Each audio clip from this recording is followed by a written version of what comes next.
Height adult लोगों की बढ़ सकती है या नहीं, ये तो डिबेटेबल है। लेकिन अगर से आप एक टीनेजर हो, तो आप अपनी हाइट को ज़्यादा से ज़्यादा मैक्सिमाइज़ कर सकते हो। तो ये वीडियो एडल्ट लोगों की ज़्यादा काम में नहीं आने वाली, लेकिन आप एक टीनेजर हो, तो इस वीडियो से आपकी लाइफ़ पूरी तरह से चेंज हो जाएगी। आप कम से कम 3 से 4 इंच ज़्यादा लंबे हो पाओगे ईज़िली। क्योंकि मैं इस वीडियो में ऐसे 5 हैक्स बताने वाला हूँ, जिससे आप अपनी हाइट को ज़्यादा से ज़्यादा मैक्सिमाइज़ कर सकते हो। नंबर फर्स्ट है, आपको एक ओबीस बच्चा नहीं बनना है, मतलब कि आपको एक मोटा बच्चा नहीं बनना है। 2022 में 4000 बच्चों पर एक स्टडी हुई, मतलब एक रिसर्च हुआ और उसमें पाया गया कि जितने मोटे बच्चे होते हैं, आप जितने ज़्यादा फेट होते हो ना, तो जो फेट के सेल्स होते हैं, वो तुम्हारी बॉडी में ऐसा सिग्नल देते हैं, जिससे तुम्हारे बोन्स बहुत जल्दी मैच्योर हो जाते हैं और ये तुम्हारी बोन्स को फ्यूज़ करती है, जिससे तुम्हारी बोन्स की लेंथ नहीं बढ़ती और तुम्हारी हाइट वहीं पर स्टंट हो जाती है। तो देखो एक्चुअली में होता ये है कि तुम्हारे हर एक बोन्स के एंड में ना ग्रोथ प्लेट्स होती है, लेकिन जब ये सेल्स उसको सिग्नल करते हैं और ग्रोथ प्लेट बंद हो जाती है, फ्यूज़ हो जाती है, तो तुम्हारी हाइट ऑटोमेटिकली बढ़ना रुक जाती है और जब तक तुम्हारी ग्रोथ प्लेट ओपन रहती है ना, जब तक कि तुम्हारी हाइट बढ़ती है। तो इसलिए अगर तुम एक फेट हो, एक मोटे बच्चे हो, तो अपनी फेट को कम करो।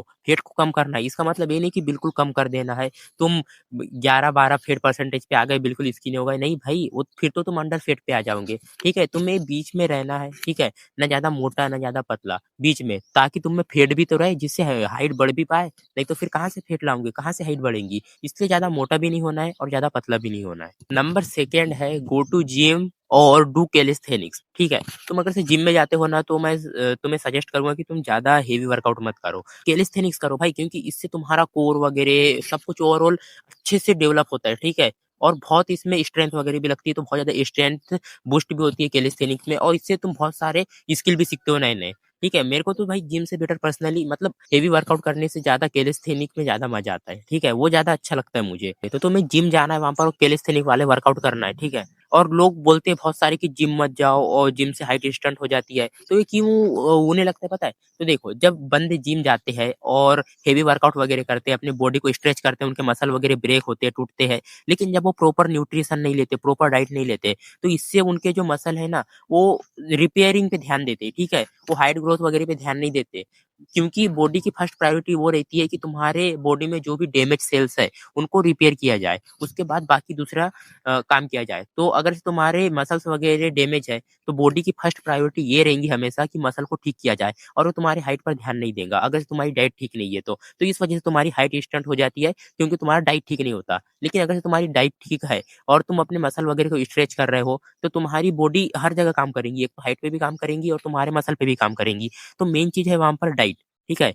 अगर से डाइट सही नहीं रहती ना, इसीलिए हाइट स्टंट हो जाती है जिम जाने के बाद। इसलिए अपने डाइट को फुलफिल कर रखा करो। एंड अगर से तुम्हारी डाइट सही है ना भाई, तो जिम जाने से घंटा कोई फ़र्क नहीं पड़ता, इसकी गारंटी मैं खुद देता हूँ। और हाई इंटेंसिटी एक्टिविटीज़ करो, जैसे स्प्रिंट मारो, ठीक है? स्प्रिंट डेली बेसिस पे नहीं मारना है, 2 दिन में 1 बार मारो, ठीक है? इससे प्रॉपर्ली रेस्ट भी मिलेगा। बोलते कि डेली-डेली मारा करो, नहीं भाई डेली नहीं मारना है तुम्हें, 2 दिन में 1 मारना है, सही होता है ये रेशियो, मैंने खुद ट्राई करके देख लिया हूँ। और ऐसे स्पोर्ट्स खेलो जिनमें आपको लगातार दौड़ना पड़ता है, भागना पड़ता है, कूदना पड़ता है, या फिर दौड़ना, भागना ऐसी सब चीज़ें चलती रहती है उसमें और तुम्हारी हार्ट बीट बहुत ज़्यादा तेज़ हो जाती है। जैसे फुटबॉल हो गया, कबड्डी हो गया, खो-खो हो गया, वॉलीबॉल हो गया, बास्केटबॉल हो गया, इस टाइप के जिसमें तुम्हें बहुत ज़्यादा एक्टिविटी करनी पड़ती है। ठीक है? इस टाइप के स्पोर्ट्स खेलते हो ना, तो इससे टेस्टोस्टेरोन बहुत ज़्यादा बूस्ट होता है, जिससे हाइट ऑटोमेटिकली ग्रो होती है और एजीएच हार्मोन वगैरह भी सीक्रेट होता है और शरीर को डायरेक्टली सिग्नल मिलता है कि हाँ, ये बंदा एक्टिव है, इसे और ज़्यादा ऊँचा होने की ज़रूरत है। और यहाँ पर एक चीज़ बोल दे रहा हूँ मैं कि तुम क्रिकेट को ऐड मत करना। Cricket one of the laziest sports है इस दुनिया में, ठीक है? वो बॉलर्स के लिए ठीक हो सकता है क्योंकि वो दौड़ते आते हैं, बहुत फास्ट बॉलिंग करते हैं। लेकिन अगर से तुम बैट्समैन हो, लाइक रोहित शर्मा वगैरह देख लो, इनके पेट पड़े हुए हैं। लेकिन तुम बाकी स्पोर्ट्स में देखो, उनके कभी ये पेट पड़े नहीं पड़े रहते।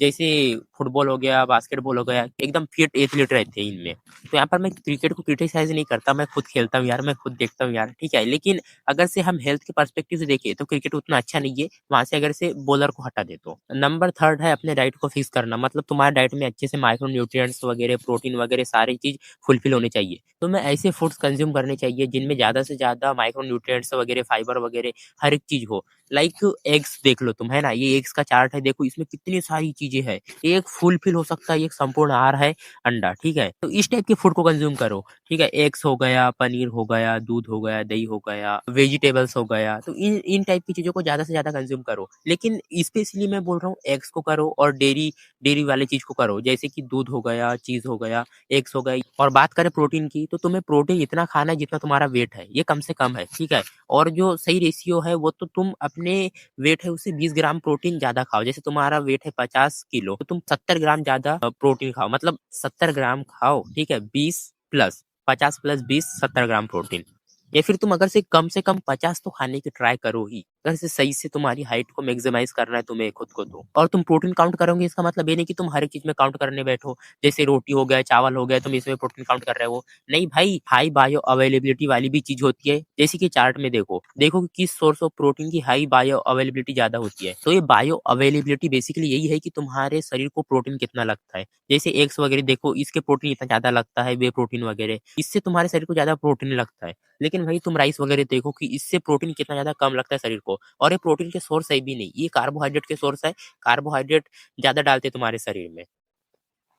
तो तो इनका गिनना बंद कर दो। तुम गिनो, दूध के हो गए, अंडे के हो गए, चीज़ के हो गए, व्हे प्रोटीन के हो गए, इनके प्रोटीन वगैरह गिनो, जो प्रोटीन सोर्स है, ठीक है? तुम्हें दाल, चावल, चना इनसे नहीं गिनना है कुछ भी। ये कार्ब्स के ज़्यादा सोर्स है। नंबर 4th है डिवॉर्मिंग। डिवॉर्मिंग मतलब तो कभी-कभी तुम्हारे पेट में इस टाइप के कीड़े पहुँच जाते हैं जिसे बोलते हैं वर्म्स वगैरह। तो ये क्या करते हैं, तुम्हारे पेट में जाते हैं और तुम जो भी कंज़्यूम करते हो फूड वगैरह, इसके आधे से ज़्यादा न्यूट्रिएंट्स यही कंज़्यूम कर लेते हैं, और जिससे तुम्हारे बॉडी में न्यूट्रिशन लग नहीं पाते बराबर से, और फुलफिल नहीं हो पाती जो भी चाहिए रहती बॉडी को, और तुम कुपोषित होने लगते हो, तुम्हारी हाइट वगैरह वहीं पे स्टंट हो जाती है। तो तुम एक बार अपना डिवॉर्मिंग करा के देखना, डॉक्टर के पास जाना या फिर मेडिकल स्टोर में जाना। हो सकता है कि तुम्हारे पेट में भी कीड़े हो, तो डिवॉर्मिंग करा लेना, क्योंकि जब तक कि तुम्हारे पेट में रहेंगे ना, तुम्हारी हाइट तो भाई बढ़ने वाली नहीं है बिल्कुल भी, क्योंकि ये तुम्हारे न्यूट्रिएंट्स को खा ही जाएँगे। तो तुम्हें मतलब तुम्हारे बॉडी को क्या लगेगा? क्या लगेगा बताओ ना तुम ही। तो अगर तुम्हारे पेट में कीड़े होंगे और तुम डिवॉर्मिंग कराते हो, तो 3-4 दिन में मर के बाहर आ जाएँगे और तुम्हें पता चल जाएगा कि हाँ, थे या फिर नहीं थे, और वो निकल जाते हैं ना फिर, तो फिर तुम्हारी इंस्टेंटली हाइट बूस्ट हो जाएँगी, ठीक है? तो डॉक्टर के पास जाना पहले, तो मैं ये बोल रहा हूँ, ये नहीं कि तुम रैंडम अपने मन से कुछ भी कर रहे हो, यूट्यूब पर देख रहे हो, ये चीज़ें मत करना। एंड नंबर 5th है स्लीप। भाई स्लीप के बिना तुम्हारी हाइट कभी नहीं बढ़ने वाली है। No sleep equal to no height growth. अगर से तुम्हारी स्लीप बराबर से नहीं हो रही है टीनेज ईयर्स में, तो तुम खत्म हो वहाँ पर, क्योंकि तभी तुम्हारा शरीर प्रॉपर्ली रेस्ट करता है, तभी तुम्हारी हाइट ग्रोथ होती है। और मेन चीज़ जो है वो ये है कि तुम्हारे बॉडी में जब और मेन चीज़ ये है कि जो एचजीएच हार्मोन है, जो हाइट के लिए रिस्पॉन्सिबल है, मतलब ह्यूमन ग्रोथ हार्मोन, यही तुम्हारे हाइट के लिए रिस्पॉन्सिबल होता है। एंड जब तुम सोते हो, तभी ये एचजीएच हार्मोन तुम्हारे बॉडी में सीक्रेट होता है, जो तुम्हारे हाइट को बढ़ाने का काम करता है। एंड तुम्हारी हाइट बस सोते समय ही बढ़ती है। आसान काम नहीं है हड्डियों पे हड्डी चढ़ाना, मांस को और ज़्यादा बढ़ाना, ठीक है? ये बाल वगैरह की तरह नहीं है कि जो दिन भर बढ़ते रहे। ये सिर्फ़ सोने के टाइम पे ही बढ़ते हैं, और एचजीएच हार्मोन भी सोने के टाइम पे सीक्रेट होता है। इसलिए स्लीप को बिल्कुल भी कॉम्प्रोमाइज़ मत करना। अगर तुम टीनेज हो ना, तो कम से कम 10 घंटे की स्लीप लेने की ट्राई करो, ठीक है? 10 घंटे नहीं ले सकते, तो 10 घंटे के तरफ जितना हो सकता है, 9 घंटे, साढ़े 9 घंटे इस तरह से लेने का ट्राई करो। और अगर से तुम बोल रहे हो कि यार मुझे तो पेपर रहता है, ये रहता है, वो रहता है, पढ़ाई करना रहता है, तो तुम्हारी पर्सनल प्रॉब्लम है, इसमें मैं कुछ नहीं कर सकता। तो यही 5 हैक्स है, और भी हैक्स है मेरे पास, और पार्ट 2 भी बना सकता हूँ मैं इसका, लेकिन ये मेन चीज़ है। इन्हें ठीक करो और तुम्हारी भी हाइट बहुत ज़्यादा इम्प्रूव होंगी।